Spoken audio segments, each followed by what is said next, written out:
Good morning, students. Class 7. This is your chapter number 2, Nutrition in Animals. आज हम chapter number 2 start करेंगे, जिसका नाम है न्यूट्रिशन इन एनिमल्स. ठीक है, तो आपने सबसे पहले जो फर्स्ट चैप्टर में पढ़ा है कि न्यूट्रिशन इन प्लांट्स. तो न्यूट्रिशन का मतलब तो मैंने आपको बताया था फर्स्ट चैप्टर में भी. मैं एक बार फिर से रिवाइज कर देती हूँ कि न्यूट्रिशन क्या होता है कि हमारी बॉडी को, हमारी या कोई भी लिविंग ऑर्गेनिज्म है, वो प्लांट्स हों, एनिमल्स हों, ह्यूमन बीइंग है, कोई भी है, माइक्रो ऑर्गेनिज्म भी है ना, इंक्लूडेड माइक्रो ऑर्गेनिज्म भी. तो हम लोगों को ग्रोथ करने के लिए एनर्जी की ज़रूरत होती है. और एनर्जी हमें कहाँ से मिलती है? फूड से, है ना. तो जो फूड हम बनाते हैं या फूड के लिए हम जिस पर भी डिपेंडेंट होते हैं, जैसे प्लांट्स अपना फूड खुद बनाते हैं, तो उनका मोड ऑफ न्यूट्रिशन ऑटोट्रॉफिक है, मीन्स वो खुद बनाते हैं. और हम क्या हैं, हम उन पर डिपेंडेंट रहते हैं. तो हम जो है न्यूट्रिशन किससे लेते हैं? डिपेंडिंग है हम प्लांट्स पर. ठीक है, और कुछ लोग एनिमल्स पे भी डिपेंडेंट होते हैं, और एनिमल्स भी कुछ प्लांट्स पे, और कुछ एनिमल्स अदर स्मॉल एनिमल्स पर डिपेंडेंट होते हैं. ठीक है, तो फर्स्ट चैप्टर में हमने आपने प्लांट्स के न्यूट्रिशन के बारे में पढ़ा था, जिसमें हमने बताया था आपको, है ना, कि और फिर उसमें मैंने आपको हर्बीवोर्स, कार्निवोर्स, ओमनिवोर्स, इसके बारे में भी बताया था कि जो प्लांट्स पे डिपेंडेंट होते हैं दैट इज़ हर्बीवोर्स, है ना, शाकाहारी कहते हैं. और जो एनिमल्स पे अपने फूड के लिए डिपेंडेंट होते हैं उन्हें हम कार्निवोर्स बोलते हैं, मीन्स मांसाहारी. और जो दोनों लेते हैं, जो दोनों पर डिपेंडेंट होते हैं, प्लांट्स भी खाते हैं और एनिमल्स को भी खाते हैं, अदर एनिमल्स को भी, तो उन्हें हम ओमनिवोर्स मीन्स सर्वाहारी बोलते हैं. ठीक है, तो वो सब हम क्यों फूड को गेन करते हैं? ग्रोथ के लिए, रिपेयरिंग के लिए और फंक्शनिंग के लिए. ठीक है, फंक्शनिंग के लिए बॉडी की. ठीक है, ग्रोथ हो, रिपेयर करना हो बॉडी को, और फंक्शनिंग के लिए बॉडी की हम फूड गेन करते हैं. अब एनिमल्स का जो न्यूट्रिशन होता है उसमें बहुत रिक्वायरमेंट होती है बहुत सारी चीज़ों की. मीन्स हमें खाना खाना है, उसे डाइजेस्ट करना है, फिर यूटिलाइज करना है उस फूड को अपनी बॉडी के अकॉर्डिंग. मीन्स बॉडी के लिए यूटिलाइज कैसे करना है कि हमारी एनर्जी बनानी है उस फूड से, और एनर्जी बनाकर उस फूड को हमें अपनी बॉडी को ग्रोथ कराना है ना. तो ये क्या है कि एनिमल्स का जो न्यूट्रिशन होता है वो कुछ स्टेप्स के थ्रू, सम स्टेप्स होता है ना, स्टेप वाइज होता है. हमने आपको चैप्टर नंबर 6 में भी आपने पढ़ा था, क्या पढ़ा था आपने, कि जो फूड में काफ़ी सारे कंपोनेंट्स होते हैं, फूड के कुछ कंपोनेंट्स होते हैं, और इन कंपोनेंट्स के थ्रू ही हमें क्या मिलता है? एनर्जी मिलती है हमारी बॉडी को. तो हमने आपको बताया था क्या कंपोनेंट्स थे उसमें फूड के. 6th क्लास का जो सेकंड चैप्टर था आपका, वो है कंपोनेंट ऑफ फूड. उसमें आपने पढ़ा था ना, क्या पढ़ा था कि आपके फूड के कुछ कंपोनेंट्स होते हैं. ठीक है, न्यूट्रिएंट्स जिन्हें हम बोलते हैं. उन न्यूट्रिएंट्स का क्या नाम था उनके? आपने कुछ टेस्ट भी किए थे, है ना. तो न्यूट्रिएंट्स हैं आपके कार्बोहाइड्रेट, विटामिन्स, प्रोटीन्स, फैट्स, है ना, और मिनरल्स. थे कि नहीं थे? और उसमें आपने 3 के तो कार्बोहाइड्रेट, फैट्स और प्रोटीन्स के तो हमने टेस्ट भी किए थे. ठीक है, तो जो ये कंपोनेंट्स होते हैं, इन्हीं कंपोनेंट्स के थ्रू हमें क्या मिलता है? एनर्जी मिलती है. लेकिन उस डायरेक्ट, मान लीजिए एक रोटी रखी है एक प्लेट में, है ना, या ब्रेड भी रखी है, तो आप उसे एज इट इज़ तो उठा के नहीं खाते ना. आप उसका पहले उसको ब्रेक डाउन करते हैं. मीन्स आप रोटी का टुकड़ा लेते हैं, बाइट करते, फिर उसको खाते हैं, फिर आपके जो टीथ हैं उसको च्यू करते हैं. आफ्टर दैट आप उसको स्वेल करते हैं, मीन्स तब उसको निगलते हैं. आप पहले चबाते हैं दांतों की हेल्प से, फिर उसको निगलते हैं. ऐसा ही तो होता है ना. तो आप क्या करते हैं, वो जो रोटी है या ब्रेड है, जो प्लेट में आपने अपना फूड रखा है, वो क्या है? आपके कॉम्प्लेक्स है. वो मतलब वो एक जो उसका स्ट्रक्चर है वो बहुत हार्ड है. हार्ड इन द सेंस कि मतलब उसे आप एज इट इज़, इतना बड़ा एज इट इज़ नहीं ले सकते अपने माउथ में, है ना, या अपने पेट में नहीं रख सकते. आप क्या करते हैं, आप उसे पहले रोटी लोगे तो रोटी का टुकड़ा तोड़ते हो, है ना, फिर उसको आप च्यू करते हो, चबाते हो with the help of teeth. फिर आप क्या होता है, जो आपकी माउथ में सलाइवा है वो उसे मिक्स होता है by the help of tongue. फिर आप उसे निगलते हो, मीन्स स्वेल करते हो. किसकी सहायता से? जो आपके नेक में जो ग्लैंड्स होती हैं कुछ। तो ये बहुत सारा प्रोसेस है। तो आपने उसे क्या किया, एक रोटी को जो कि एक कॉम्प्लेक्स सब्सटेंस थी उसको आपने सिंपलर सब्सटेंस में चेंज किया। तो उस रोटी से आपको क्या मिल रहा है, न्यूट्रिएंट मिल रहा है ना, मतलब कंपोनेंट है ना वो फूड का एक, मीन्स उससे हमें कार्बोहाइड्रेट प्राप्त हो रहा है। तो इट मीन्स कार्बोहाइड्रेट क्या है हमारा, कॉम्प्लेक्स सब्सटेंस है। तो फूड जो है, कंपोनेंट जो है फूड का, जैसे कार्बोहाइड्रेट, वो कॉम्प्लेक्स सब्सटेंसेस होते हैं, उन्हें हम ऐसे यूटिलाइज नहीं कर सकते, मतलब ऐसे कॉम्प्लेक्स सब्सटेंस को कॉम्प्लेक्स सब्सटेंस के रूप में ही यूटिलाइज नहीं कर सकते। तो हम उसको तोड़ते हैं, किसमें, सिंपलर सब्सटेंसेस में तोड़ते हैं। कॉम्प्लेक्स माने होता है हार्ड, भारी चीज कोई, है ना, तो उसे हम सिंपलर सब्सटेंस में तोड़ते हैं। तो जो ब्रेक डाउन होता है कॉम्प्लेक्स सब्सटेंस का, फूड के कॉम्प्लेक्स सब्सटेंस का सिंपलर सब्सटेंस में, उसे हम बोलते हैं डाइजेशन। क्या बोलते हैं, डाइजेशन। जब क्या होता है कि जो फूड है, फूड का जो कॉम्प्लेक्स सब्सटेंस है, जब उसका सिंपलर सब्सटेंस में फूड के ब्रेक डाउन होता है तो उसे हम क्या कहते हैं, डाइजेशन कहते हैं। तो आपका 2.1 जो आपका टॉपिक है वो है different ways of taking food. Food को खाने के, मतलब खाना जो हम खा रहे हैं उसको अपने स्टमक में पहुंचाने का और उसको डाइजेस्ट करके उससे एनर्जी गेन करने के लिए क्या तरीके क्या हैं हमारे पास, है ना, क्या क्या तरीके होते हैं। मोड मीन्स होता है वेज, मतलब तरीके क्या हैं, क्या रास्ते हैं एक फूड को खाने के। खाना का मतलब सिर्फ ये नहीं है कि खाना, है ना, कि हमने मुंह में डाला और खा लिया और स्टमक में पहुंचा दिया, नहीं, उसको डाइजेस्ट करना, उस फूड से जो भी हमने खाया उससे हमें एनर्जी लेना और अपने बॉडी को ग्रोथ कराना, है ना, या रिपेयर करना, ठीक है। तो मोड जो है फूड को खाने का, तो वो बहुत डिफरेंट ऑर्गेनिज्म के थ्रू है हमारी बॉडी में, जो डिफरेंट ऑर्गेनिज्म है उन सभी में वेरी करता है, मतलब डिफरेंट होता है। मतलब जैसे अगर एनिमल है उनमें फूड को डाइजेस्ट करने का तरीका अलग है, मनुष्य है उसमें अलग है, हम जो ह्यूमन बीइंग है हम में भी जो चाइल्ड्स हैं, जो चिल्ड्रन हैं, जैसे जो छोटे बच्चे होते हैं वो केवल अपनी मदर का दूध पीते हैं या काउ मिल्क पीते हैं, केवल दूध ही पीते हैं, है ना, तो उनका तरीका अलग है। जो सांप वगैरह होते हैं, है ना, उनका अलग है, ठीक है। तो हर एक एनिमल, बर्ड, जो भी लिविंग ऑर्गेनिज्म इस वर्ल्ड में है, उन सब का अपना अपना वे ऑफ टेकिंग फूड होता है, मतलब खाना खाने का अपना अपना तरीका होता है, ठीक है। जैसे मधुमक्खी होती है, बर्ड्स होती हैं, तो ये क्या करती हैं, जो प्लांट्स हैं उनसे क्या करती हैं, जूसेस फीड करती हैं ना, है ना, उनसे क्या करती है, सक करती है, उससे उनसे क्या, फ्लावर्स के जो जूस होते हैं उनको सक करती है। तो उनका खाने का तरीका ये है। जो छोटे बच्चे होते हैं और बहुत सारे एनिमल्स भी ऐसे होते हैं जो केवल मदर मिल्क पर ही डिपेंडेंट होते हैं, जैसे सांप वगैरह हैं, स्नेक्स हैं, पाइथन वगैरह, तो वो क्या करते हैं, निगलते हैं एनिमल्स को। जो छोटे छोटे कीड़े मकोड़े होते हैं उनको निगलते हैं वो, है ना, निगलते में स्वैलो करते हैं, डायरेक्ट निगल लेते हैं। कुछ एक्वेटिक एनिमल्स होते हैं, है ना, वो क्या करते हैं, जो पानी के आसपास रहते हैं, वो क्या करते हैं, वो भी कुछ छोटे छोटे जो फूड पार्टिकल्स होते हैं जो उनके आसपास तैर रहे होते हैं उनके ऊपर जाते हैं, उनके पास या ऊपर, और उनको गेन कर लेते हैं, मतलब निगल लेते हैं, ठीक है।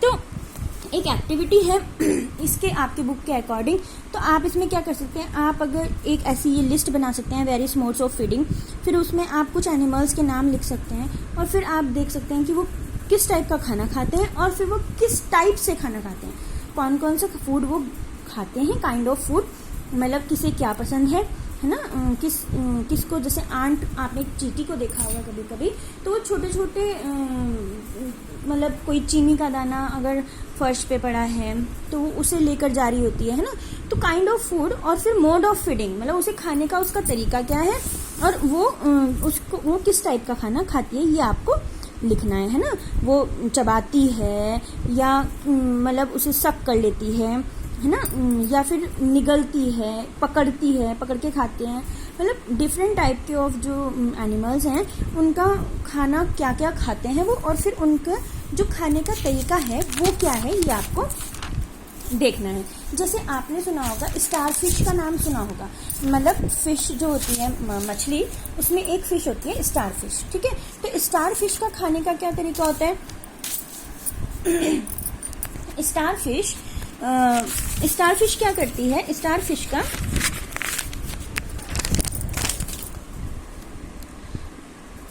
स्टारफिश में ना इसकी जो अपर लेयर होती है इसकी बॉडी की, वो क्या होती है, बहुत हार्ड होती है, ठीक है। स्टारफिश की मतलब उसे हम बोलते हैं शेल होती है इसके ऊपर, ठीक है।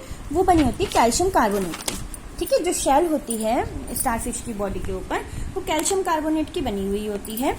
तो ये क्या करती है, जब कोई छोटा मोटा कीट पतंगा या इंसेक्ट इसके आसपास आता है, तो ये क्या करती है, अपनी शेल को खोल देती है।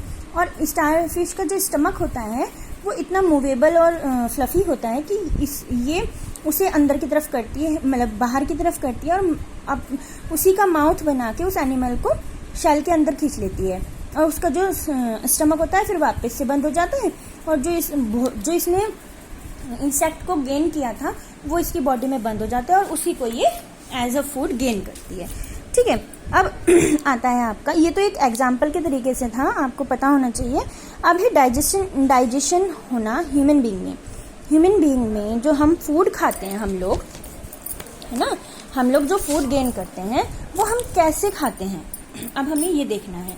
और जो खा रहे हैं मीन्स खाना, देखो मैंने अभी आपको कहा था कि खाना खाने का मतलब ये नहीं होता कि खाया और बस हो गया खत्म, है ना, नहीं, वो हमें हमारी बॉडी के किस पार्ट से होकर जा रहा है। जैसे हमने खाना खाया तो हमने माउथ में लिया, अपने मुंह में लिया, तो वो उसमें वहाँ पर क्या क्या कर रहा है फूड, कैसे हमारे पेट तक पहुँच रहा है, कैसे डाइजेस्ट होके एनर्जी हमें प्राप्त हो रही है, ये होता है पूरा डाइजेशन होना, ठीक है।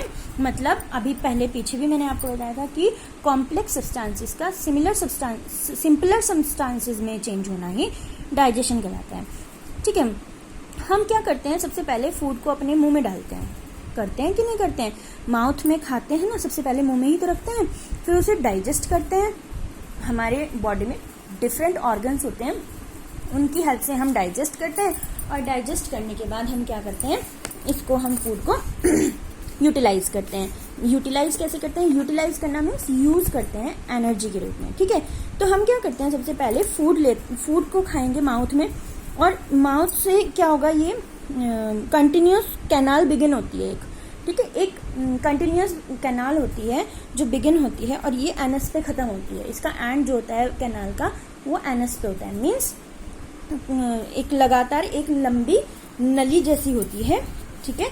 तो ये यहाँ से शुरू होती है। तो हम तो इस कुछ क्या करते हैं, हम अनयूज्ड पार्ट्स हैं फूड के, जो पहले हम क्या करते हैं, खाने को खाते हैं, उसको डाइजेस्ट करते हैं, यूटिलाइज करते हैं, और जो अनयूज्ड पार्ट होता है खाने का उसे हम डिफिकेटेड कर देते हैं, मीन्स बाहर निकाल देते हैं थ्रू द एनस की हेल्प से, ठीक है। तो हम ये देखिए कि ऐसा हमारी बॉडी में ऐसी कौन सी मशीनें लगी हुई हैं जो इतना सारा काम करती हैं, है ना। तो जो फूड है वो किसकी हेल्प से पूरी बॉडी में घूमता है, तो हमारी पूरी बॉडी में कुछ कैनाल होती हैं। Canal means tube like structures होते हैं, जो क्या होता है, जो कहाँ से शुरू होती है, सबसे पहले हमारे बकल कैविटी होती है, और एंड कहाँ होता है, एनस पे एंड होता है, ठीक है। तो ये बक्कल कैविटी कहाँ होती है, ये देखो, ये स्ट्रक्चर है ह्यूमन बॉडी का, ठीक है। तो यहाँ पर हमारे दांत के पास क्या होती है, बक्कल कैविटी होती है, ठीक है, दांतों के पास होती है बक्कल कैविटी, वहाँ से हमारी फूड का प्रोसेस शुरू होता है, ठीक है। तो पहले एक शॉर्ट उसमें मैं आपको बताती हूँ कि कैसे कैसे होता है, फिर उनका अलग अलग हम आपको बताएंगे वर्क क्या है। जैसे बक्कल कैविटी से स्टार्टिंग बताई है मैंने आपको, तो बक्कल कैविटी क्या करती है वो मैं अभी आगे बताऊंगी आपको, ठीक है। तो सबसे पहले क्या होता है, फूड बक्कल कैविटी में जाता है, उसके बाद फूड पाइप में जाता है। फूड पाइप मीन्स ऑइसोफेगस, ठीक है, ऑइसोफेगस भी बोलते हैं फूड पाइप को। सबसे पहले बक्कल कैविटी है यहाँ पर, फिर यहाँ पर बक्कल कैविटी के बाद में सलाइवरा ग्लैंड्स होती हैं, ग्रंथि होती हैं, फिर उसके बाद ऑइसोफेगस में जाता है, मतलब फूड पाइप है ये। इन फूड पाइप्स के थ्रू जो फूड है वो स्टमक में जाता है, यहाँ पर स्टमक है। तो जो स्टमक है ना, ये एक मोटा सा फैला हुआ जे, जैसे हम जे बनाते हैं ना, इंग्लिश में जे बनाते हैं, इस टाइप का स्ट्रक्चर होता है। देखो आपको शो भी हो रहा होगा, बक्कल कैविटी से लेकर ये रहा जे टाइप का स्ट्रक्चर। तो जो जे टाइप का फ्लैटर्ड स्ट्रक्चर होता है। अब फूड जो हमारा है वो स्टमक में गया, स्टमक के बाद ये जाता है स्मॉल इंटेस्टाइन में। देखिए इसका नाम स्मॉल इंटेस्टाइन है, बट ये लार्ज होती है, मतलब ये इतनी बड़ी होती है कि अगर लंबाई को हम इसकी देखें तो वो लार्ज इंटेस्टाइन से भी बड़ी होती है। कौन? Small intestine. तो यहाँ पे हमारी स्मॉल इंटेस्टाइन है, उसके बाद लार्ज इंटेस्टाइन में फूड जाता है, फिर रेक्टम में जाता है। रेक्टम मीन्स मलाशय होता है, ठीक है। यहाँ पर जो हमारा वेस्ट मटेरियल था फूड का, ठीक है, यहाँ पर होता है जो हमारी बॉडी ने, ये जो इतने सारे हमारे ऑर्गन्स थे बॉडी में, इन्होंने जिसे अनयूज्ड बता दिया है फूड को, यहाँ पर जाता है और फिर एनस के थ्रू जो वेस्ट मटेरियल है वो बाहर, ठीक है।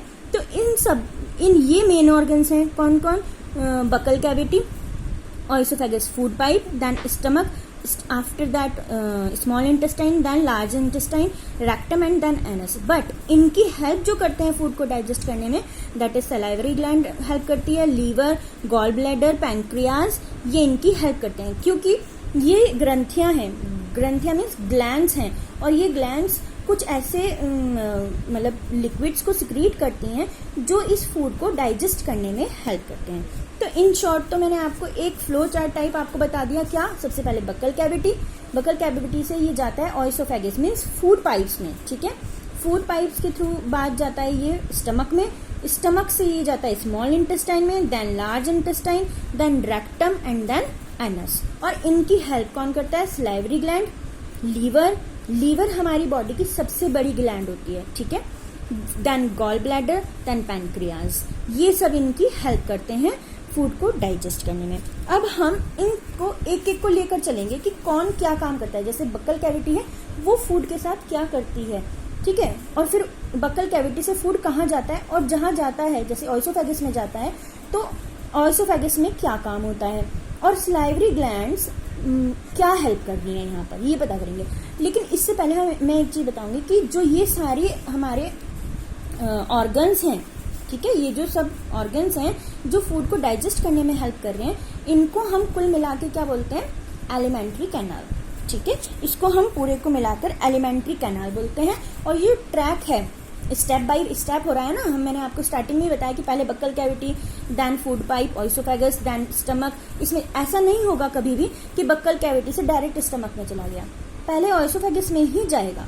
ये आपका स्टेप बाय स्टेप होता है। तो इसे हमने बोला है ये हमारा क्या है? Digestive track. ये हमारा डाइजेस्टिव ट्रैक है जिस पर हमारा फूड डाइजेस्ट हो रहा है स्टेप बाय स्टेप। और ये सारे ऑर्गन्स मिलकर क्या बनाते हैं? इसे अगर हम एक बार में बोलें, एक वर्ड में बोलें, तो इन सबको मिलाकर ये हमारा क्या है? एलिमेंट्री कैनाल है, एलिमेंट्री कैनाल, ठीक है। तो अब ये जो हमारा एलिमेंट्री कैनाल है, इसमें क्या होता है? सबसे पहले कि फूड जो है वो धीरे धीरे, ठीक है, डाइजेस्ट होता है फूड और ट्रेवल करता है।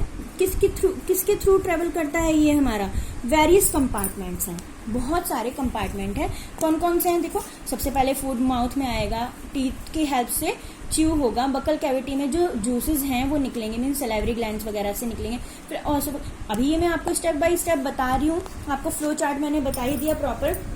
अब कौन क्या करता है वो बताऊंगी। तो क्या होता है कि धीरे धीरे हमारा जो फूड है वो कंटिन्यूसली इन छोटे छोटे कंपार्टमेंट्स में से, ये जो हमारे डाइजेशन के जो ऑर्गन्स हैं इनसे जाता है, ठीक है, और तब डाइजेस्ट होता है। तो जो इनर वॉल्स होती हैं स्टमक की जो इनर वॉल्स होती हैं और स्मॉल इंटेस्टाइन होती है जो, वो बहुत सारी ग्लैंड्स से जुड़ा होता है, ठीक है।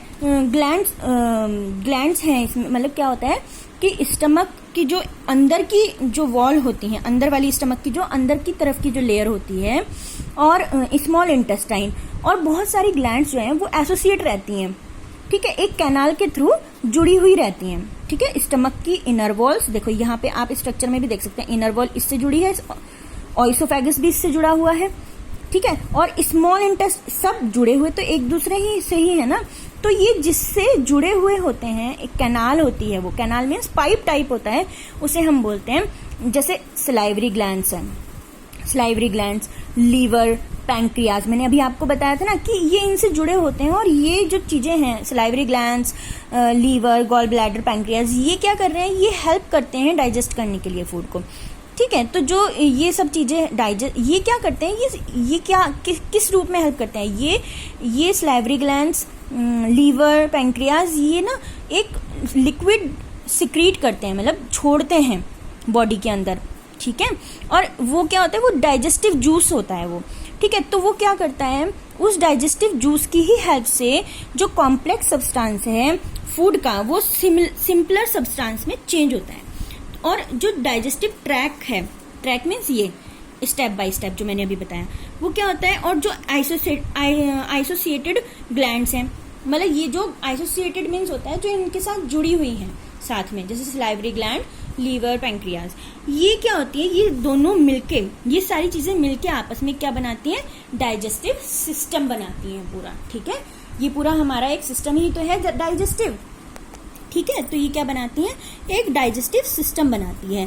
अब हम देखते हैं कि जो डिफरेंट पार्ट है इस डाइजेस्टिव ट्रैक के, जैसे बक्कल कैविटी वगैरह वगैरह, तो ये करते क्या है और होता क्या है, कैसे स्टार्टिंग होती है, कौन क्या काम करता है और कैसे हमारा फूड डाइजेस्ट होता है, अब हम ये देखेंगे, ठीक है। तो सबसे पहले क्या होता है, जो माउथ है, हमारा मुंह है और बक्कल कैविटी है, उसे लेते हैं, क्योंकि बक्कल कैविटी कहाँ प्रेजेंट है, माउथ में प्रेजेंट है। तो हमारा जो फूड हमने ग्रहण किया है, मतलब जो हमने खाया है फूड, मुंह में डाला है, मान लीजिए रोटी का एक टुकड़ा मुंह में डाला, तो क्या होगा, वो मुंह में ही तो जाएगा।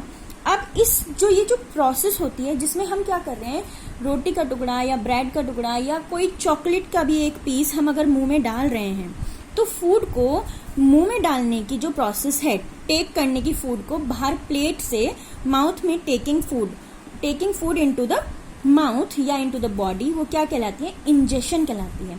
माउथ में अगर कोई चीज गई, इट मीन्स हमारी बॉडी में ही तो गई है ना, तो वो क्या कहलाती है, इंजेशन। जब हम किसी चीज को, किसी भी फूड मटेरियल को माउथ की हेल्प से मुंह के, बॉडी के अंदर डालते हैं, that process is known as ingestion, means intake, अंदर की तरफ कर रहे हैं, है ना, इंजेशन कहलाता है।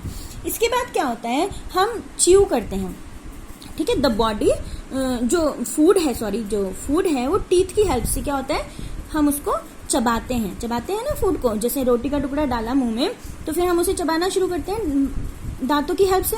तो ये क्या होता है, रोटी का वो टुकड़ा और छोटे पीसेस में टूट जाता है, ठीक है। तो वो क्या होता है, टूट जाता है किसमें, छोटे पीसेस में टूटता है। और जो हमारे टीथ होते हैं ना, हमारे जो दांत हैं, तो एवरी टूथ, जो हमारा हर एक दांत है, उसकी जो जड़ें हैं, वो उन सब का मतलब ये जो हमारा मसूड़ा होता है, मीन्स गम्स जो होते हैं, जो टीथ के नीचे जो रेडिश या वाइटिश हमारा पोर्शन होता है, खाल जैसा एक, है ना, बहुत सॉफ्ट सा भी और हार्ड भी होता है ये। तो इनके अंदर एक सॉकेट होता है, मतलब कैसे कि कोई एक ऐसी प्लेट टाइप होती है या कटोरी टाइप होती है जिसमें हमारे दांत जुड़े हुए होते हैं, ठीक है। तो हर एक दांत का अपना सेपरेट, हर एक दांत की जो रूट है, मतलब जो जड़ है, जैसे आपने देखा होगा जो फसल होती है हमारी, वो कहाँ होती है, सॉइल के अंदर होती है ना। और सॉइल के अंदर उसकी क्या होती है, जड़ ही तो होती है, बाकी पेड़ तो सारा ऊपर की तरफ होता है। तो जो हमारे टीथ हैं वो पेड़ के रूप में है, और जो टीथ की जो जड़ें हैं वो कहाँ है, गम्स के अंदर है। और गम्स के अंदर भी कहाँ सेफ है, सॉकेट्स में सेफ रहती हैं, ठीक है।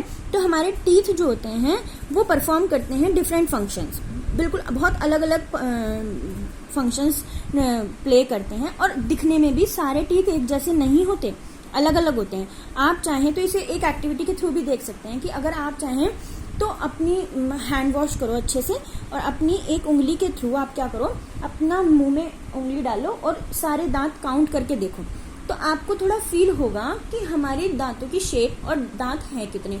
हर एक के दांतों का जो काउंटिंग होता है वो सेम नहीं होती, टीथ की काउंटिंग किसी के 30 होते हैं, किसी के 32, 36, 34, और बच्चों की उम्र में थोड़े कम भी होते हैं, है ना।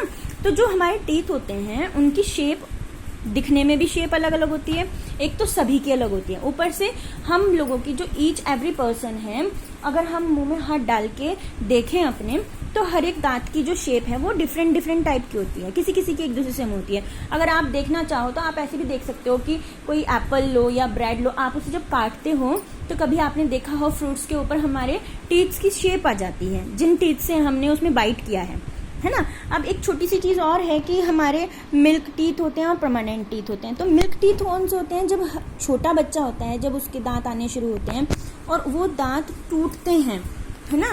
तो वो जो इन्फेंसी जो हमारा पीरियड होता है बच्चों का, है ना, जब बच्चे बड़े हो रहे होते हैं, तो जब 6 साल से 8 साल के बीच के जो बच्चे होते हैं उनके दांत टूटने शुरू होते हैं। तो वो जो दांत टूटते हैं, जो 6 साल से 8 साल के बीच में जो दांत टूटते हैं, वो हमारे मिल्क टीथ होते हैं।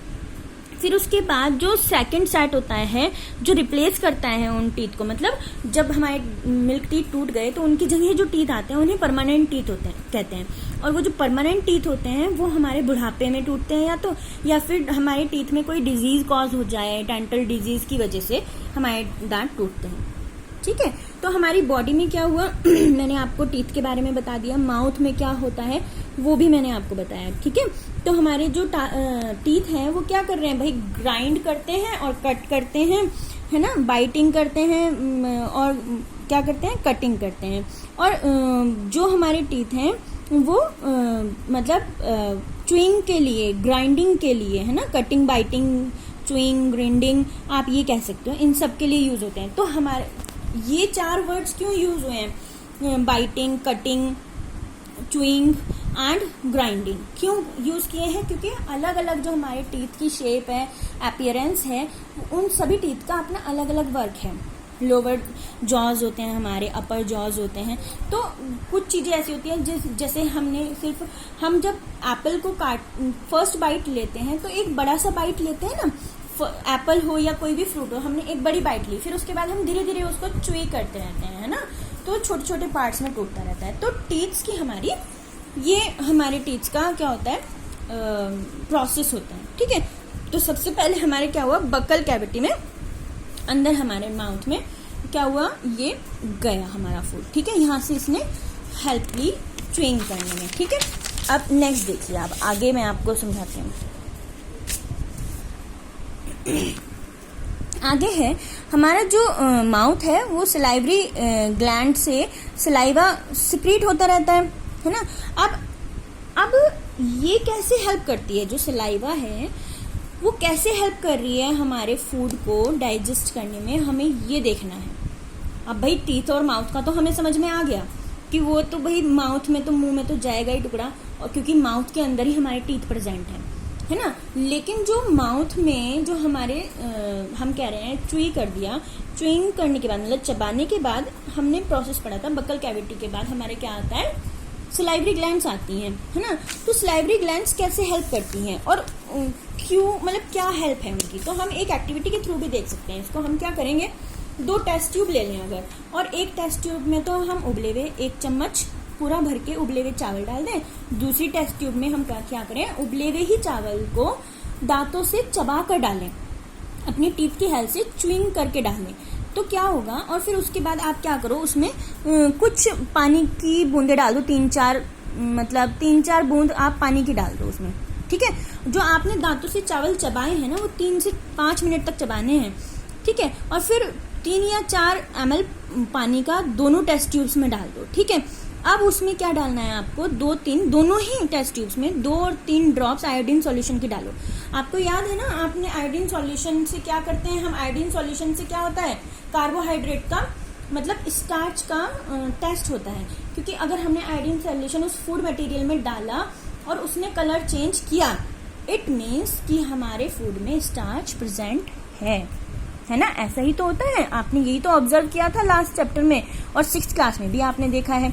तो यही होगा, अगर आपका यही आपका रिजल्ट आएगा। ठीक है, तो जो सलाइवा है वो ब्रेक कर देगी स्टार्च को शुगर में। ठीक है, तो जो आपका सॉल्यूशन जो आपने च्यू कर रखा है वो उसका चेंज नहीं होगा। क्यों? क्योंकि उसका कलर इसलिए चेंज नहीं होगा क्योंकि हम जब स्टार्च का टेस्ट करते हैं तो उसमें आयोडीन डालने पर कलर चेंज होता है। लेकिन अगर हमने जो च्यूइंग करे हुए हैं उसमें क्या होगा, सलाइवरी ग्लैंड के थ्रू सलाइवा जो सिक्रीट हुआ है, जो मतलब लिक्विड सब्सटेंस सलाइवा जिसे हम कहते हैं वो सिक्रीट हुआ है, वो उसमें मिल चुका है। ठीक है, तो वहां पर वो कलर चेंज नहीं करेगा क्योंकि वो उसने क्या कर रखा है, उसने स्टार्च को सलाइवा की हेल्प से जो स्टार्च है वो शुगर में चेंज हो चुका है। ठीक है, अब ये हेल्प जो सलाइवरी ग्लैंड से हमारी सलाइवा को जो मिक्स करता है माउथ में, वो कौन करता है? ये वाली हेल्प कौन करता है? टंग, जो हमारी जीभ होती है वो इसमें हेल्प करती है। क्या? वो फ्लैशी मस्कुलर ऑर्गन होती है, मीन्स ये एंड से तो बक्कल कैविटी से जुड़ी होती है बैक की साइड से, लेकिन फ्रंट से ये फ्री होती है और किधर की तरफ भी मूव कर सकती है किसी भी डायरेक्शन में। तो इसका जो मेन फंक्शन है टंग का, हमारे टंग बोलने में यूज होती है, बहुत सारी चीज़ों में यूज होती है। और इसी के साथ साथ जो सलाइवा है उसको, फूड को जब हम च्यू करते हैं तो उसको निगलने के लिए सलाइवा को इसमें मिलाती है और हेल्प करती है उसको निगलने में। हमारी जो टंग होती है वो थर्ड जो मेन वर्क करती है, फूड को का टेस्ट बताने का काम करती है। ठीक है, हमें कैसे पता चलता है? हमें फूड के थ्रू, टंग के थ्रू ही पता चलता है कि हमारा जो फूड है उसका टेस्ट क्या है, वो मीठा है, खट्टा है, कड़वा है, क्या है, वो सब हमें जो हमारी टंग है उसकी हेल्प से ही पता चलता है। क्योंकि हमारी जो टंग होती है उसमें टेस्ट बर्ड्स होती हैं। ठीक है, टेस्ट करने के लिए कुछ बर्ड्स होती हैं, बर्ड्स नॉट चिड़िया, है ना, बर्ड, उसमें एक स्ट्रक्चर होता है बर्ड, BUD बर्ड वाला। तो ये डिटेक्ट करता है डिफरेंट टेस्ट को फूड के, कि हमने जो फूड गेन किया है, जो इनटेक किया है अपने माउथ में, वो हमारा मीठा, खट्टा, कड़वा क्या है, वो सिर्फ टंग की हेल्प से ही होता है। इसे आप एक तरीके से और रिकॉग्नाइजेंस एक एक्टिविटी के थ्रू देखिए कर सकते हैं। हम क्या करेंगे कि हमें कैसे पता चलेगा कि हमारे जो टंग है उसमें टेस्ट बर्ड्स होते हैं, कि आप क्या करें, एक सैंपल प्रिपेयर करें।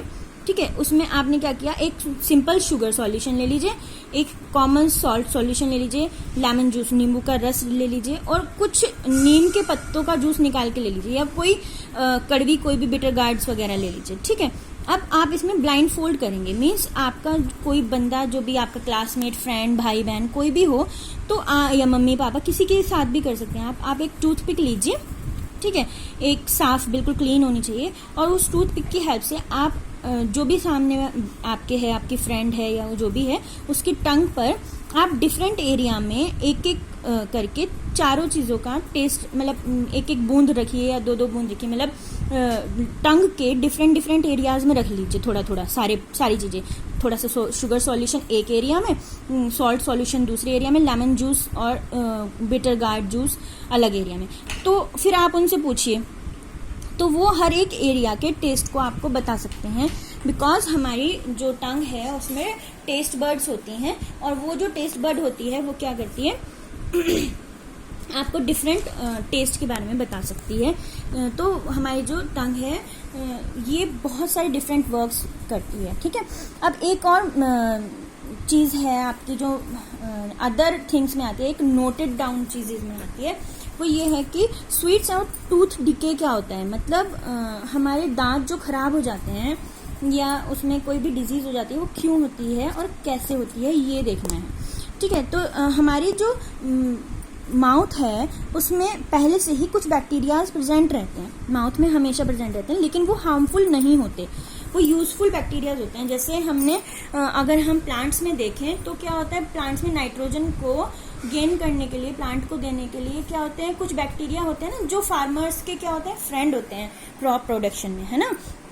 तो इसी तरीके से जो कुछ बैक्टीरिया हमारे माउथ में ऐसे प्रेजेंट होते हैं जो हार्मफुल नहीं होते हमारे लिए, यूजफुल ही होते हैं। और तो वो, लेकिन अगर हम क्या करें, जब कभी हम अपने माउथ को या टीथ को आफ्टर ईटिंग हम साफ नहीं करते, कुछ खाने के बाद साफ ना करें, तो क्या होगा कि कुछ हार्मफुल बैक्टीरिया उसमें अपने आप ग्रो हो जाते हैं।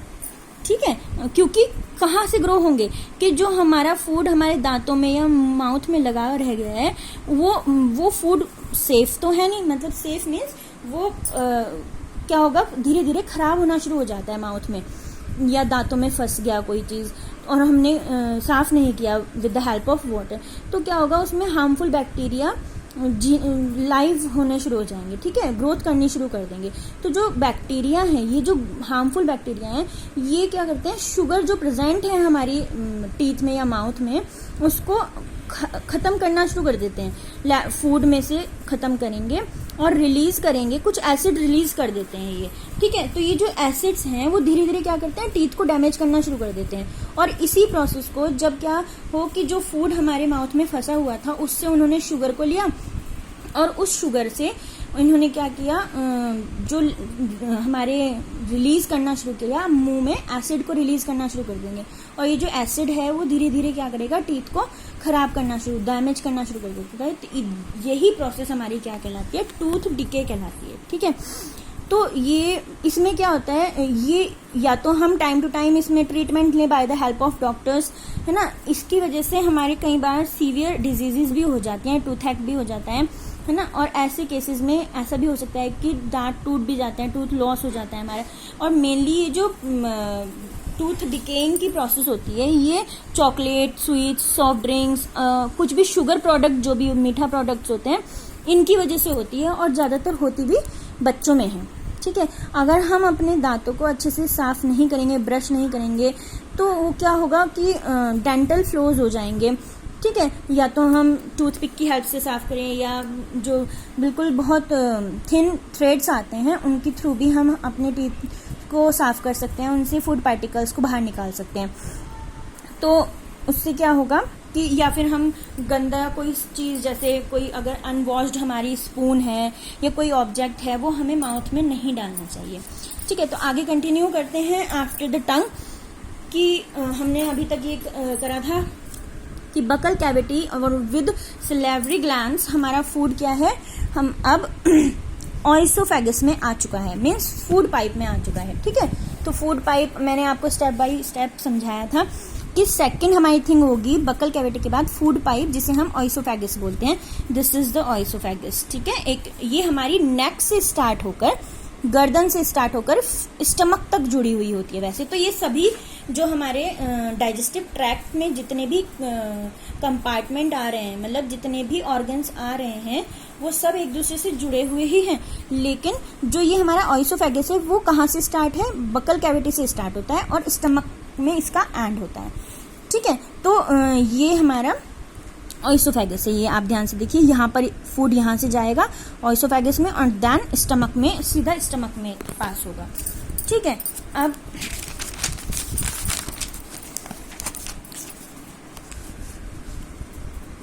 जो हमारा स्टमक, ये जो ऑइसोफेगस होता है, ये चेस्ट से होते हुए जाता है, neck to chest to stomach.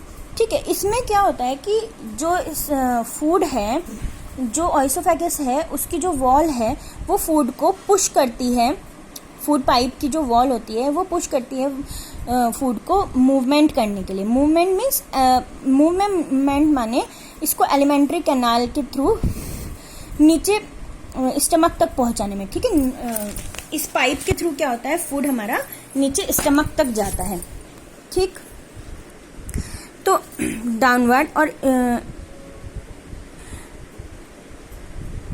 लेकिन अगर कभी ऐसा हुआ कि हमारा जो फूड है उसे स्टमक ने एक्सेप्ट नहीं किया, तो हमें वॉमिटिंग हो जाती है। कई बार ऐसा होता है कि जो फूड है उसे स्टमक एक्सेप्ट नहीं करता, जो फूड वॉल्स के थ्रू, मतलब जो फूड पाइप्स की वॉल है उनके थ्रू स्टमक तक जाता है डाउनवर्ड, तो क्या होता है, हमें वॉमिटिंग हो जाती है।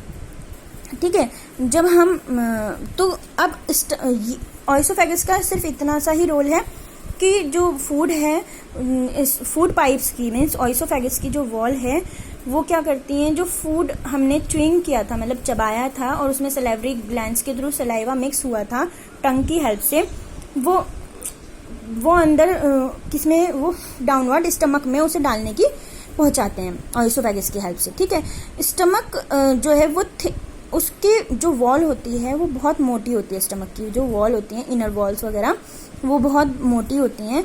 और जो मैंने आपको पहले भी बताया था कि स्टमक की जो शेप है वो जे लाइक होती है, जैसे जे बनाते हैं हम इंग्लिश का, है ना, अल्फ़ाबेटिकली जे बनाते हैं, उसकी तरीके की होती है। और ये हमारी जो एलिमेंट्री कैनाल, मीन्स जो हमारे, तो जो हमारा स्टमक है, इसकी जो वॉल होती है वो बहुत थिक होती है, और ये जे लाइक शेप होती है इसकी स्टमक की। और जो इसका एलिमेंट मतलब ये हमारी एलिमेंट्री कैनाल कौन सी थी, जो हमारे स्टेप बाय स्टेप ऑर्गन्स थे डाइजेस्टिव ट्रैक्ट के, उसे टोटल मिला के हमने बताया था आपको स्टार्टिंग में कि एलिमेंट्री कैनाल कहते हैं। तो ये एलिमेंट्री कैनाल का सबसे वाइडेस्ट पार्ट होता है, सबसे बड़ा पार्ट होता है, ठीक है। ये फूड को रिसीव करता है फूड पाइप की हेल्प से, ऑइसोफेगस की हेल्प से मीन्स, और ये ऑइसोफेगस की हेल्प फूड पाइप की तरफ से ये खुलता है, मतलब स्टार्ट होता है ऑइसोफेगस से और ओपन होता है, और स्मॉल इंटेस्टाइन इसका अदर एंड होता है, मतलब इसके बाद सीधा स्मॉल इंटेस्टाइन आता है, ठीक है। तो जो इनर लाइनिंग होती है स्टमक की, वो म्यूकस सिक्रीट करती है, एक मतलब सेमी लिक्विड सब्सटेंस को सिक्रीट करती है, ठीक है। और इसमें हाइड्रोक्लोरिक एसिड भी होता है और डाइजेस्टिव जूस भी होते हैं। अब आप ये सोचिए कि ये म्यूकस और हाइड्रोक्लोरिक एसिड और ये डाइजेस्टिव जूसेस कहाँ से आए हैं, क्योंकि मैंने आपको साथ में ही बताया था कि लीवर भी होता है और पैंक्रियाज भी होता है, तो लीवर और पैंक्रियाज के थ्रू ही ये आते हैं, ठीक है। तो जो म्यूकस है स्टमक में, ये प्रोटेक्ट करता है स्टमक की लाइनिंग को, ठीक है, मीन्स उसकी जो वॉल है उसकी रक्षा करता है कौन, म्यूकस।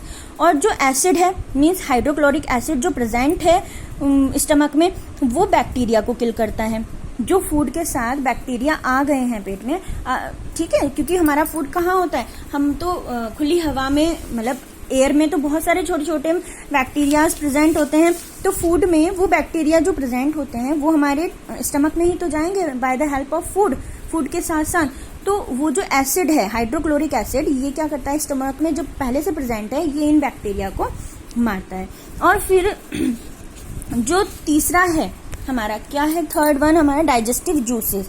ये क्या करता है, ये स्टमक में एसिडिक मीडियम बनाता है और हेल्प करता है डाइजेस्ट करने के लिए, और ये प्रोटीन को ब्रेक करता है सिंपल सब्सटेंस में। जो डाइजेस्टिव जूस है, ये जो प्रोटीन हमारे फूड में हमारे क्या है, डिफरेंट टाइप के कंपोनेंट्स प्रेजेंट हैं, कार्बोहाइड्रेट है, प्रोटीन है, फैट्स है, विटामिन्स है और मिनरल्स होते हैं।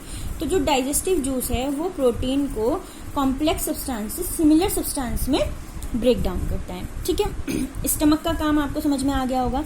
मैं एक बार फिर से रिवाइज करती हूँ कि स्टमक क्या है, हमारा थिन वॉल्ड होता है, मतलब बहुत मोटी वॉल होती है स्टमक की अंदर से, और जे लाइक इसकी शेप होती है।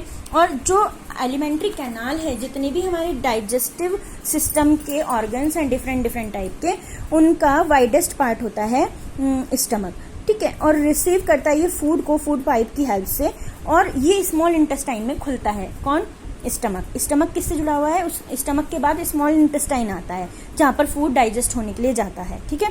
और जो स्टमक की इनर लाइनिंग होती हैं वो सिक्रीट करती है म्यूकस, वो म्यूकस और हाइड्रोक्लोरिक एसिड भी होता है वहाँ पर, और डाइजेस्टिव जूसेस भी होते हैं। जो म्यूकस है वो क्या करता है, वो प्रोटेक्ट करता है स्टमक की लाइनिंग को, और जो एसिड है हाइड्रोक्लोरिक एसिड, वो किल करता है बैक्टीरिया को जो खाने के साथ हमारे पेट में आ गए हैं, और उस मीडियम को स्टमक के में जो स्टमक का जो मतलब एरिया है उसको एसिडिक बनाता है, और डाइजेस्टिव हेल्प करता है डाइजेस्ट करने के लिए, ठीक है। और जो डाइजेस्टिव जूसेस हैं वहाँ पर, वो प्रोटीन जो प्रेजेंट है, मतलब फूड के साथ जो प्रोटीन आई है उसको क्या कर रहा है, प्रोटीन कंपोनेंट जो न्यूट्रिएंट के रूप में आया है उसको वो सिंपल सब्सटेंस में चेंज करता है। नेक्स्ट आता है स्टमक के बाद क्या होता है, हमारा स्मॉल इंटेस्टाइन होता है। मैंने स्टार्टिंग में भी जब फ्लो चार्ट के रूप में आपको बताया था, तब बताया था कि स्मॉल इंटेस्टाइन सिर्फ कहने के लिए स्मॉल इंटेस्टाइन है, बट ये लार्ज इंटेस्टाइन से बड़ी होती है।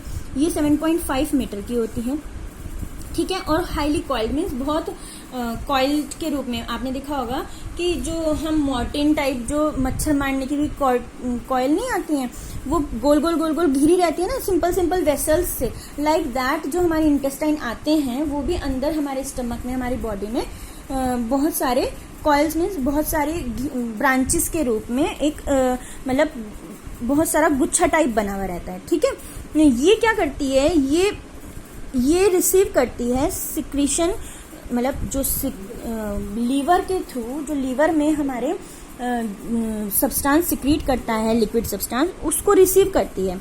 कहाँ से, लीवर से जो सिक्रीट हो रहा है, और पैंक्रियाज से भी, ठीक है। और ये जो वॉल्स होती हैं ये खुद खुद भी क्या करती हैं, जो इंटेस्टाइन होते हैं इनकी वॉल खुद भी सिक्रेट करती हैं जूसेस, ठीक है, डिफरेंट टाइप के जूसेस को वो करती है। अब यहाँ पे अनार का जूस नहीं है, ठीक है, जो यहाँ पर जूस है वो क्या है कि एक अलग लिक्विड सब्सटेंस होता है जो सेमी लिक्विड होता है, चिपचिपा सा होता है, और उसकी हेल्प से फूड डाइजेस्ट होता है, फूड का डाइजेशन होता है हमारी बॉडी के अंदर, ठीक है। तो जो लीवर होता है उसका रेडिश ब्राउन कलर होता है, ठीक है, और ये जो हमारा एब्डोमेन है, ठीक है, उसके अपर पार्ट में सिचुएटेड होता है, राइट साइड में, ठीक है, राइट साइड के एब्डोमेन के राइट साइड में हमारे सिचुएटेड होता है कौन, लीवर, और रेडिश ब्राउन कलर का होता है। और ये सबसे, मैंने आपको शुरू में भी बताया था कि लीवर हमारी बॉडी की सबसे बड़ी ग्लैंड होती है, ठीक है। और ये किस टाइप का उस जूस का नाम होता है, जो ये लिक्विड सब्सटेंस जो सिक्रेट करते हैं उसका नाम होता है बाइल जूस, बाइल जूस। और ये जो जूस जहाँ पर इकट्ठा होता है हमारी बॉडी में, एक थैले जैसी स्ट्रक्चर होती है, जैसे बैग होता है पन्नी टाइप, उसे हम सैक बोलते हैं। तो ये इसे हम सैक बोलते हैं। तो इसका जो नाम है वो क्या है, गॉल ब्लैडर, मतलब जो थैले लाइक स्ट्रक्चर सैक है उसका नाम है गॉल ब्लैडर, जिसके अंदर लीवर से जो सिक्रेटेड जूस है, बाइल जूस, इकट्ठा होता है। और ये बाइल जूस बहुत इंपॉर्टेंट रोल निभाता है किसमें, फैट के डाइजेशन में, ठीक है, क्योंकि हमारे फूड के साथ हमने दाल भी खाई, रोटी खाई, उसके साथ चावल खाए, तो तीनों चीजों से, तीनों फूड मटेरियल से हमें अलग अलग न्यूट्रिएंट्स मिले, जो हमने फर्स्ट चैप्टर में भी पढ़ा था, और 6th क्लास में भी आपने इम्पोर्टेंटली तो 6th क्लास में पढ़ा है, ठीक है ना, कि हमें डिफरेंट टाइप के फूड मटेरियल से different nutrients means different components मिलते हैं।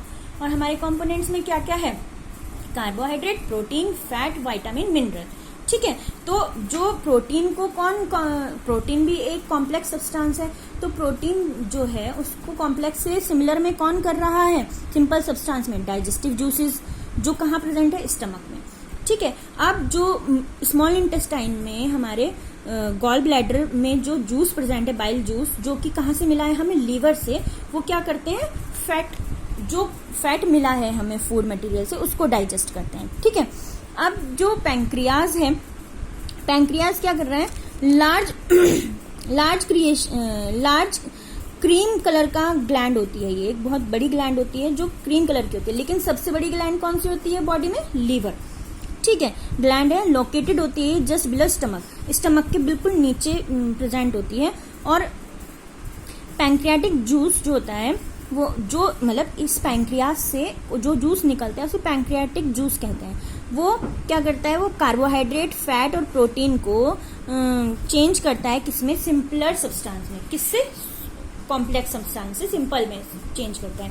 क्योंकि हमें पता है कार्बोहाइड्रेट, फैट हो, प्रोटीन हो, ये सब क्या है, कॉम्प्लेक्स सब्सटेंस है, मतलब ये हार्ड है, और इन्हें सिंपल में चेंज करता है कौन, ये जो पैंक्रियाटिक जूस होता है।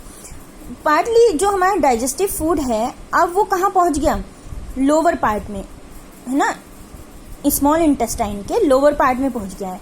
तो स्मॉल इंटेस्टाइन का जो अपर पार्ट था वो किससे जुड़ा हुआ है, स्टमक से, और लोअर पार्ट किससे जुड़ा हुआ है, लार्ज इंटेस्टाइन से।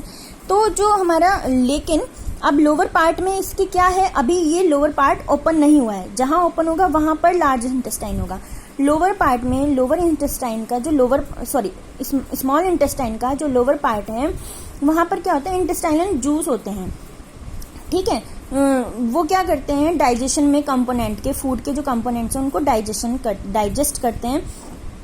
जैसे जो कार्बोहाइड्रेट है उसे ब्रेक करते हैं शुगर में, जैसे ग्लूकोज में, है ना, फैट्स को किसमें, फैटी एसिड में, और ग्लिसरॉल में, और प्रोटीन को अमाइनो एसिड्स में चेंज करते हैं। मतलब जो स्मॉल इंटेस्टाइन में क्या है, स्मॉल इंटेस्टाइन के लोअर पार्ट में जो जूसेस हैं, मतलब ये सब जो अभी हमने पढ़ा है ना, जो तो वो क्या करते हैं स्मॉल इंटेस्टाइन में, जो पैंक्रियाज है, पैंक्रियाज से जो जूस निकल रहे हैं, लीवर से जो जूस निकल रहे हैं, वो स्मॉल इंटेस्टाइन में जा रहे हैं।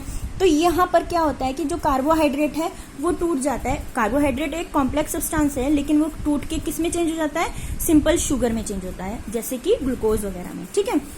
फैटी एसिड में चेंज हो जाते हैं, फैटी एसिड्स और ग्लिसरॉल में, ठीक है। और प्रोटीन अमाइनो एसिड्स में चेंज हो जाते हैं, ठीक है। अब आता है नेक्स्ट टॉपिक आपका कि एब्जॉर्प्शन होता है स्मॉल इंटेस्टाइन में। एक और भारी काम होता है। देखो अभी तक हम डाइजेशन की बात करते आ रहे हैं कि डाइजेशन होता है डाइजेशन, लेकिन हमने शुरू में पढ़ा था कि न्यूट्रिशन का मतलब ये है कि फूड को खाना, डाइजेस्ट करना और फिर यूटिलाइज करना। ठीक है, यूटिलाइज कैसे होगा? जब तक हम उसे एब्जॉर्ब नहीं करेंगे, मतलब ग्रहण नहीं करेगी हमारे सारे ऑर्गन्स, उसमें जो एनर्जी थी उसे नहीं लेंगे फूड से, तो हम ग्रोथ कैसे करेंगे, रिपेयर कैसे करेंगे, है ना। तो जो हमारा स्मॉल इंटेस्टाइन है, यहाँ पे एब्जॉर्प्शन की प्रक्रिया भी होती है। ठीक है, एब्जॉर्प्शन का प्रोसेस भी होता है। तो जो डाइजेस्टेड फूड है, अब वो क्या होता है, जो हमारी बॉडी, पूरी बॉडी में स्मॉल ब्लड की वेसल्स होती हैं, पूरी बॉडी में ब्लड भी सप्लाई होता रहता है। तो ये जो ब्लड सप्लाई होता है वो कहाँ से होता है? वेसल्स के थ्रू होता है, जो हमारी इंटेस्टाइन की वॉल्स में भी प्रेजेंट है। तो जो ये है फूड, जो डाइजेस्टेड फूड है, अब स्मॉल इंटेस्टाइन में थोड़ा डाइजेस्टेड फूड है ना, क्योंकि जो कॉम्प्लेक्स सब्सटेंस थे, कार्बोहाइड्रेट, फैट और प्रोटीन, वो कुछ सिमिलर सब्सटेंसेस में टूट गए हैं। मीन्स जैसे कार्बोहाइड्रेट आपका शुगर में, स्टार्च में, जो कि शुगर ग्लूकोज के रूप में चेंज हुआ है, और फैट आपका फैटी एसिड और ग्लिसरॉल में, और प्रोटीन आपका अमाइनो एसिड में टूटा है। तो जो ये जो चेंज हुए हैं सिंपलर सब्सटेंसेस में, ठीक है, तो ये क्या करते हैं, ये सब्सटेंसेस अभी क्या हुआ है, फूड डाइजेस्ट हो चुका है, तो ब्लड वेसल्स की हेल्प से ये क्या करते हैं, जो इंटेस्टाइन की वॉल है इसमें चले जाते हैं वेसल्स के थ्रू। तो इस प्रोसेस को, जिसमें ब्लड वेसल्स की हेल्प से जो डाइजेस्टेड फूड है वो इंटेस्टाइन की वॉल में चला जाता है, इस प्रोसेस को हम एब्जॉर्प्शन कहते हैं। तो अब हमारे पास क्वेश्चन ये आता है कि ब्लड वेसल्स में ऐसा क्या प्रेजेंट है, इन जो इंटेस्टाइन की, स्मॉल इंटेस्टाइन की जो वॉल्स हैं, इसमें क्या प्रेजेंट है? इसमें वेसल्स तो है ही, वेसल्स के साथ साथ जो इनर वॉल होती है स्मॉल इंटेस्टाइन की, जो अंदर की तरफ की दीवार होती है, उसमें क्या होता है, फिंगर लाइक आउटग्रोथ्स होती हैं। ठीक है, जैसे हमारी उंगलियां होती है ना, इस टाइप की ग्रोथ्स होती हैं, मतलब इस टाइप के स्ट्रक्चर होते हैं, जिन्हें हम विलाई बोलते हैं। और सिंगुलर अगर हम जैसे single boy boys, girl girls, तो गर्ल्स जब बहुत सारी हैं तो गर्ल्स बोलते हैं ना, और अगर बॉय बहुत सारे हैं तो हम बॉयज बोलेंगे, और सिंगल में हम बॉय बोलते हैं। इसी तरीके से यहाँ पे जो फिंगर लाइक स्ट्रक्चर्स हैं वो बहुत सारी हैं, तो हमने विलाई बोला है, लेकिन अगर एक ही स्ट्रक्चर होती तो हम उसे विलस बोलते हैं। ठीक है, तो अब आप देखिए विलाई का रोल क्या होता है इंटेस्टाइन में। ये जो सरफेस एरिया है एब्जॉर्प्शन का, फूड को डाइजेस्ट करने का, उसको इंक्रीज करती हैं, क्योंकि जो हर एक विलस होता है, मतलब विलाई, हर एक विलस क्या करता है, उसके अंदर भी बहुत छोटी छोटी और बहुत पतली पतली वेसल्स होती हैं ब्लड की। हमने ऊपर पढ़ा कि जो एब्जॉर्प्शन का प्रोसेस है वो कौन कर रहा है, ब्लड वेसल्स कर रही हैं। तो ब्लड वेसल्स इंटेस्टाइन में कहाँ प्रेजेंट है, स्मॉल इंटेस्टाइन में। जो स्मॉल इंटेस्टाइन की दीवारें होती हैं, वॉल होती है, उस पर फिंगर लाइक स्ट्रक्चर होती है, जिन्हें हम विलाई बोलते हैं। तो जो हर एक विलाई तो बहुत सारी हैं, जब बहुत सारी हैं तब हम उन्हें विलाई बोल रहे हैं, मतलब प्लूरल फॉर्म में। ठीक है, सिंगुलर में विलस होता है। तो हर एक विलस की जो वॉल है वो बहुत पतली, उसमें बहुत पतली पतली और छोटी छोटी बहुत सारी ब्लड वेसल्स होती हैं, जो सरफेस के बहुत पास होती हैं। और इस सरफेस विलाई की, जो सरफेस है विलाई का, वो एब्जॉर्प्शन करता है डाइजेस्टिव फूड मटेरियल को। जो एब्जॉर्ब सब्सटेंस है आपका, ठीक है, वो ट्रांसपोर्ट होता है ब्लड वेसल्स के थ्रू डिफरेंट ऑर्गन्स में बॉडी के, जहां पर ये क्या करते हैं, वापस से कॉम्प्लेक्स सब्सटेंस बनाते हैं, जैसे प्रोटीन, है ना, जो रिक्वायरमेंट होती है बॉडी की उसके हिसाब से। मतलब तो इस प्रोसेस को हम एसिमिलेशन कहते हैं। अब आप फिर से एक बार रिवाइज में करके आपको समझाती हूँ कि जो स्मॉल इंटेस्टाइन में क्या होता है, ब्लड वेसल्स प्रेजेंट हैं उसकी लेयर वॉल पर। ठीक है, ब्लड वेसल्स प्रेजेंट होती हैं, तो वो ब्लड वेसल्स क्या करती हैं, डाइजेस्टिव फूड से एनर्जी को गेन करती हैं, और क्या करती हैं, जब गेन कर लिया तो उस प्रोसेस को हमने कहा एब्जॉर्ब किया। उन्होंने क्या करा, डाइजेस्टिव फूड से उन्होंने क्या कर लिया, डाइजेस्टिव फूड को ब्लड वेसल्स के हेल्प से एब्जॉर्ब कर लिया ब्लड वेसल्स ने। अब ब्लड वेसल्स ने कैसे एब्जॉर्ब किया, ऐसा क्या है उन स्मॉल इंटेस्टाइन में? तो क्या है कि स्मॉल इंटेस्टाइन की जो वॉल होती है उसमें फिंगर लाइक स्ट्रक्चर होता है, जिसे हम विलाई बोलते हैं, और हर एक विलस में, हर उसमें बहुत सारे फिंगर लाइक स्ट्रक्चर होते हैं, और हर एक स्ट्रक्चर में, जो हर एक उंगली जैसा स्ट्रक्चर है, उसमें बहुत सारी बिल्कुल छोटी छोटी और पतली पतली ब्लड की वेसल्स होती हैं, धमनियाँ, आर्टरीज वगैरह होती हैं, ठीक है। तो वो क्या होता है कि वो जो हैं वो जो ब्लड वेसल्स हैं वो क्या कर रही हैं, वो फूड को, डाइजेस्टिव फूड मटेरियल को एब्जॉर्ब करती हैं, ठीक है। और ये इसको एब्जॉर्ब करके ट्रांसपोर्ट भी करती हैं, ये ब्लड वेसल ट्रांसपोर्ट भी करती हैं, किसमें, डिफरेंट ऑर्गन्स में, क्योंकि हमारा जो ब्लड है वो वेसल्स के थ्रू पूरे एरिया में, पूरी बॉडी में घूमता है ना, तो इसी तरीके से इस एनर्जी को भी वो पूरी बॉडी में करते हैं, और फिर ये यूज करा जाता है कॉम्प्लेक्स सब्सटेंस के रूप में ही, जैसे प्रोटीन वगैरह के। तो इस प्रोसेस को, जिसमें क्या होगा, डाइजेस्टिव फूड से, ब्लड वेसल्स की हेल्प से, स्मॉल इंटेस्टाइन की हेल्प से बॉडी के डिफरेंट पार्ट्स में, ऑर्गन्स में फूड की जो एनर्जी है वो जाए as a complex substance like protein, तो उसे हम क्या बोलते हैं, जब प्रोटीन का होता है एसिमिलेशन बोलते हैं। इन द सेल्स, सेल में क्या होता है, जो कोशिकाएं होती हैं हमारी बॉडी की, ग्लूकोज टूटता है ऑक्सीजन की हेल्प से, किसमें, ग्लूकोज टूटता है ऑक्सीजन की हेल्प से कार्बन डाइऑक्साइड में और पानी में, और जो एनर्जी रिलीज होती है, और साथ में एनर्जी भी रिलीज होती है, मतलब एटीपी भी रिलीज होता है। तो जो फूड है, जो अनडाइजेस्टेड फूड रह गया है या अनएब्जॉर्ब्ड फूड रह गया है, वो लार्ज इंटेस्टाइन में एंटर करता है, ठीक है। स्मॉल इंटेस्टाइन तक क्या होता है, बॉडी में जो पैंक्रियाज और लीवर की हेल्प से जूसेस हैं वो क्या होते हैं, वो फूड को डाइजेस्ट करते हैं और तोड़ते हैं कॉम्प्लेक्स से सिमिलर में, और फिर स्मॉल इंटेस्टाइन में ही ब्लड वेसल्स की हेल्प से फूड क्या है, एब्जॉर्ब किया जाता है, और फिर डिफरेंट पार्ट्स में बॉडी के ऑर्गन्स में भेजा जाता है। उसी प्रोसेस को एसिमिलेशन कहा। और फिर जो बचा वहां पर, जिसमें जो कि अनडाइजेस्टेड फूड है और अनएब्जॉर्ब्ड है, जो एब्जॉर्ब भी नहीं किया गया, वो हम लार्ज इंटेस्टाइन में पहुंचाते हैं, ठीक है।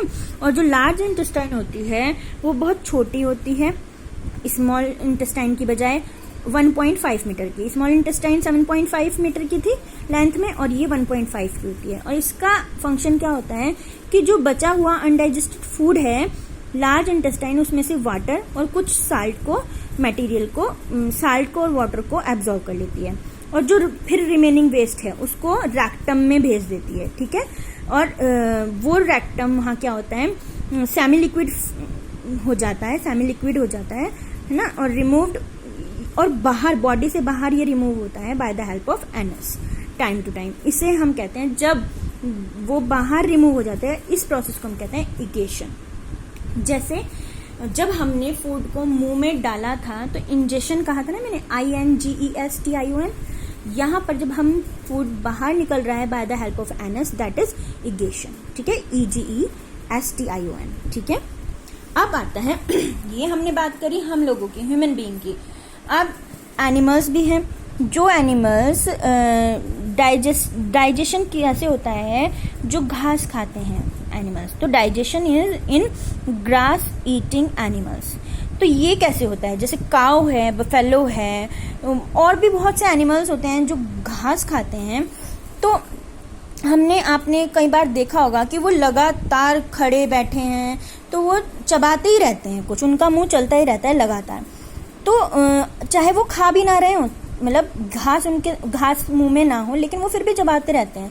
तो ऐसा क्या होता है, क्योंकि जो गाय भैंस होती है या जो ग्रास ईटिंग एनिमल्स होते हैं, वो क्या करते हैं, वो बहुत जल्दी ना घास को निगल लेते हैं, स्वेल कर लेते हैं, ठीक है। तो इनके पेट में ना एक ऐसा पार्ट होता है अलग से, जो हम लोगों के पेट में नहीं होता, जो स्टोर के रूप में वर्क करता है, उसे हम बोलते हैं र्यूमेन। ये जल्दी उसे निगल के घास को र्यूमेन में रख लेते हैं। स्टमक में एक पार्ट होता है र्यूमेन, वहां पर रख लेते हैं। और यहाँ पर क्या होता है, जो फूड है ना, ये र्यूमेन में फूड को रख लेते हैं, और यहाँ पर फूड क्या हो जाता है, यहाँ पर रहकर, ये देखिए आप पोर्शन ना, ठीक है, तो र्यूमेन आपको फिगर में दिख रहा होगा। तो यहाँ पर क्या होता है, पार्शली डाइजेस्टेड, यहाँ पर फूड र्यूमेन में क्या होता है, धीरे धीरे थोड़ा क्या होता है, डाइजेस्ट होता है, ठीक है। तो और इसे जब ये डाइजेस्ट होना शुरू होता है तो इसे हम बोलते हैं कर्ड, ठीक है। लेकिन ये जो कर्ड है ये रिटर्न होता है वापस माउथ में बाद में, जैसे ये जल्दी जल्दी इन्होंने निगल लिया तो कहाँ रखा इन्होंने स्टोर करके, र्यूमेन में। फिर डाइजेस्ट करना शुरू करा, तो जो डाइजेस्ट हो रहा है उस पार्ट को हम कड बोलते हैं।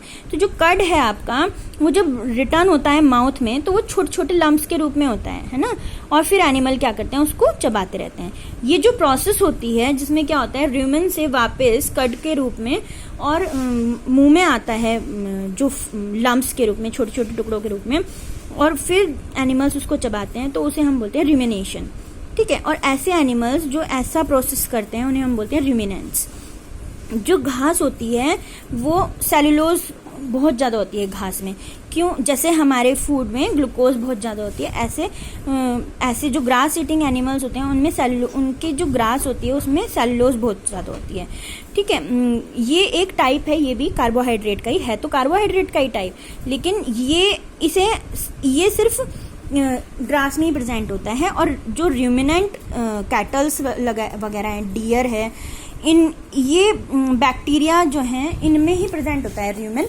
तो ये ही जो र्यूमेन है, इसी की वजह से और इसी के में प्रेजेंट सेमी लिक्विड सब्सटेंसेस की वजह से ही जो सेलुलोज है उसका क्या होता है, डाइजेशन हो पाता है। हमारी बॉडी में र्यूमेन प्रेजेंट नहीं होता, हमारे फूड में इसीलिए सेलुलोज भी प्रेजेंट नहीं होता। और हमारे क्योंकि र्यूमेन प्रेजेंट नहीं है तो हम सेलुलोज को डाइजेस्ट भी नहीं कर सकते। तो बहुत सारे एनिमल्स ऐसे होते हैं, जैसे हम लोग हैं ह्यूमन बीइंग, वो हम लोग डाइजेस्ट ही नहीं कर सकते सेलुलोज को। ठीक है। तो जैसे घोड़े होते हैं, खरगोश होते हैं, जिनमें इन सब में क्या होती है, एक सैक लाइक थैले लाइक स्ट्रक्चर होती है जिसे हम कैकम सीसम बोलते हैं। ठीक है। ये ऑइसोफेगस और स्मॉल इंटेस्टाइन के बीच में होती है। हमारे में क्या होता है, buccal cavity, then oesophagus, then stomach. लेकिन इनके में क्या होता है, ऑइसोफेगस और स्टमक के बीच में एक और सैकलाइक स्ट्रक्चर होती है जिसे हम सीसम बोलते हैं। ठीक है। ये सेलुलोज, इसमें क्या होता है, जो फूड होता है सेलुलोज का, ये डाइजेस्ट यहीं पर होता है ना। ये किसके, बैक्टीरिया प्रेजेंट होते हैं इसमें कुछ, तो उनकी हेल्प से ये हेल्प वो होता है। हमारे अंदर वो बैक्टीरिया प्रेजेंट नहीं होता है ना, तो इसीलिए ये नहीं हो पाता हमें डाइजेस्ट, है ना। तो और ये भी प्रेजेंट नहीं होता, ये वाला पोर्शन भी प्रेजेंट नहीं होता हमारे ऑइसोफेगस और स्टमक के बीच में। तो हमने पढ़ा कि हमने क्या पढ़ा कि एनिमल्स जो हैं वो डाइजेस्टिव सिस्टम उनका अलग होता है, और कुछ छोटे ऑर्गेनिज्म भी होते हैं, छोटे छोटे, है ना, जिनका माउथ नहीं होते, डाइजेस्टिव सिस्टम नहीं होता। तो वो कैसे डाइजेस्ट करते हैं फूड को, और कैसे खाते हैं, इनटेक कैसे करते हैं, इगेशंस कैसे करते हैं, ये भी एक अलग चीज़ है। तो फीडिंग और डाइजेशन इन अमीबा, एक एनिमल ऐसा ही आपका एक इंसेक्ट टाइप कह लो या एनिमल कह लो, जो माइक्रोस्कोप की हेल्प से ही आपको दिखेगा।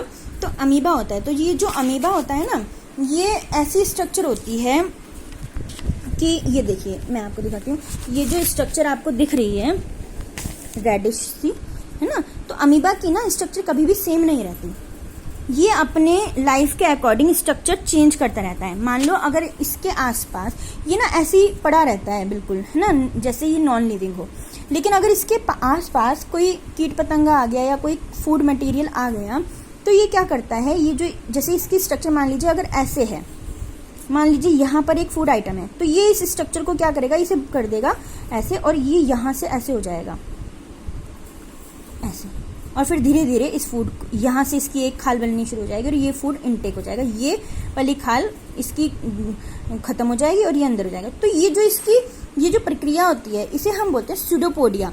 मतलब ये जो अपनी बॉडी को चेंज करने का, और फिंगर लाइक, जो इसकी फिंगर्स लाइक, जैसे हम खाना खाते हैं तो हम अपनी फिंगर्स आगे बढ़ाते हैं ना टुकड़े को तोड़ने के लिए रोटी से, तो ये ऐसे ही अपने खाने को खाने के लिए अपनी बॉडी की जो फिंगर लाइक स्ट्रक्चर बनाता है बॉडी से, जो इसकी आउटर मेम्ब्रेन होती है, उसको हम कहते हैं स्यूडोपोडिया। स्यूडो मीन्स होता है फॉल्स, और पोडिया मीन्स फिट, है ना। तो ये इसके झूठे पैर होते हैं जो मूवमेंट करते हैं और कैप्चर करते हैं फूड को, ठीक है, क्योंकि वापस से फिर ये बंद हो जाता है, पता ही नहीं चलता कि इसने कैसे खाने को खाया।